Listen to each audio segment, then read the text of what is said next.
Hey everyone, we haven't seen this for a while, so I'm going to give you a few tips and tricks on getting this out. So it's good if you're watching the videos, learning to do a few things yourselves, because I need a hand, I can't do them all. That's the point of the channel and the videos.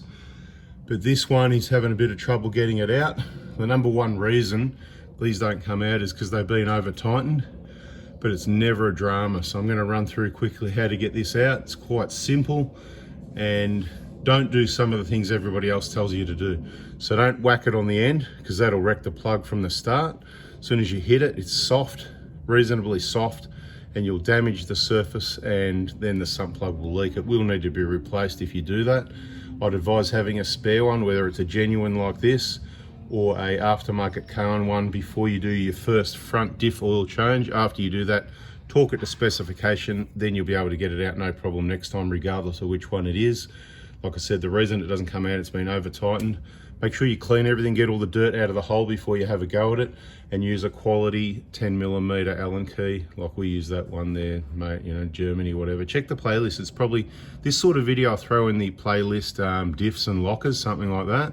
So what I'm going to do, I'm going to get two chisels, one, and I'm going to put a really sharp cut mark in it with a heavy hammer to put a nice locating slot. I'm not going to demonstrate, I'm just going to go ahead and do it. I'll show you the tools, I'll get the job done, and we'll make the video short. Hit the like button, subscribe, and we'll catch you on the next one. Go to Bunnings to get yourself a heavy hammer. Cheap one will do, something like this. This one's probably maybe even a bit big. There's a smaller one that'll do the job.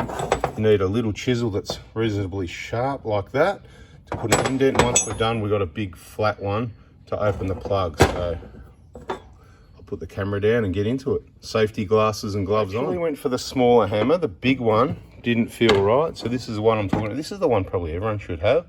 Everyone's off to Bunnings to buy their little craft right, what's that called, a smash it hammer. Anyway, I didn't even get to use the big one this time, because when I was putting my little indent in with this one, it started turning. Let's go and have a look. So what I was doing, you can see all these little chisel, little, you know, tap aways, whatever. This just means you haven't got the experience with it, you know. You're not a sort of mechanic. You haven't done this stuff before, so that's what's going on here. I know what I need to do. Put a nice big. I see that really big. That's what I put there, right? It might be a bit hard to see, I know, with the light situation, right?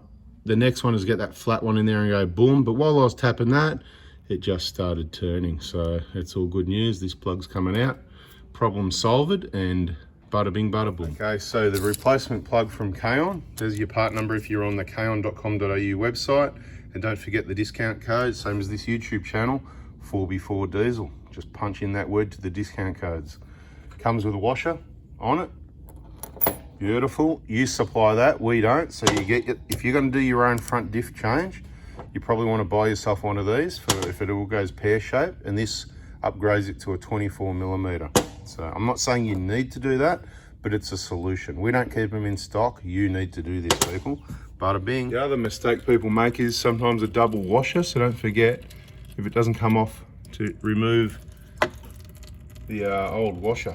Get rid of that. Okie dokes. This is what it should look like when you're done. Torqued up to 65 at the bottom, 49 at the top. Bit of brake cleaner and some rags. Give it a clean up. Keep an eye on it. Make sure it doesn't leak. And this one might have featured, was this in an inspection video? Was there a video and it was a bit dirty? Very short inspection. Yeah, short, because it was a bit muddy and we couldn't see much. And mate, he has taken it personally and gone to town and cleaned everything. So now I'm going to do a complimentary inspection. So we'll spend just a few minutes on the video, and I'll pick a few things out that I can see now that it's clean, to give an example of why it needs to be cleaned, because the dirt and the mud and everything hides any possible problems. So I'm looking around already. I don't see too much, but what I'm going to tell you, see this vein pump up here? There's a bit of oil on it. So we wouldn't see that otherwise, right? There's a bit of oil on that, sorry, vein pump, vacuum pump. The vein pump's the one behind for everyone's reference. Vacuum pump in front.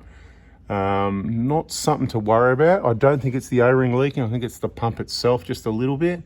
What's going on there? Well, not too sure, but it's not bad enough to worry about. So moving on, okay? Just keep something to keep an eye on.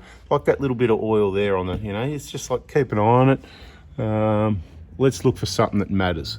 You've got to check these alternator brackets at the bottom. They can break, so it's good to keep an eye on those. upper ball joints, bushes, everything looks all right. How many Ks on this for everyone's reference? Just 298. 290. So 300K again, same old, same old. I'm just looking around. It looks like original drive shafts. They look all right. Yep, that one too. Pretty clean. The OME, the bottom bushes are flogged out, but you get that. And I always say if the bush is flogged out, the internals of these twin tubes will be flogged out as well. So time to chuck some Dobinsons in. But again, probably not urgent. I haven't done a bounce test on it lately.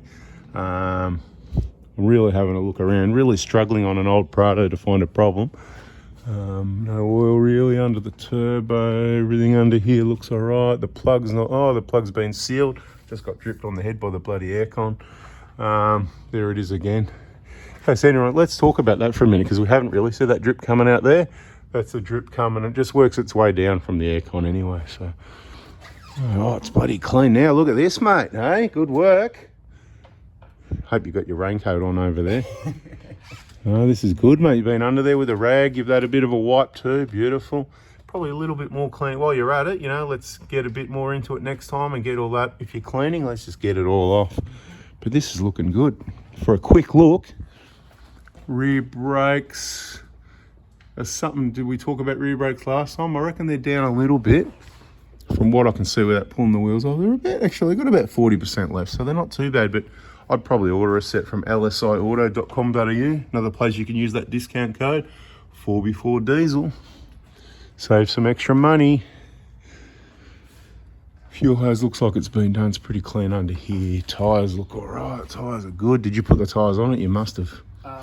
Rear diff looks all right. You've done that. Came with it. Beautiful. Got lucky. Got some decent tyres. Man, a tread. Fuel tank guard looks all right for now. If you go rough stuff, K-on's got a fuel tank guard for that. What bash plates you got? The stock standard? No, I don't know the brand. Okay, so there's something to go on there. Yeah.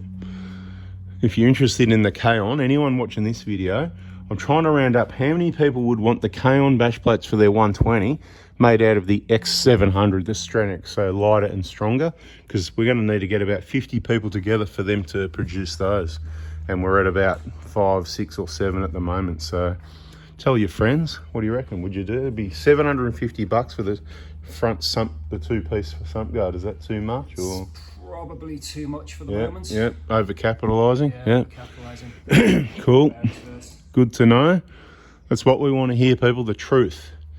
We can handle the truth. But hang on, I need 50 people because I want a set. Come on, man, you sure? It's pretty cheap. It's last opportunity ever. If they don't do it, it's never going to happen again. Then we're stuck with all the other garbage that's on the market. Discount code on it. That's it. All right, that's it. We can't really find anything wrong with this. Keep driving it. Look after it. Touring it. Take it out on the tracks. Look after it. We're out of here. What do we say at the end? Bada bing, bada boom, baby. That's it. Subscribe. Like and subscribe. That's the one. Catches. See ya.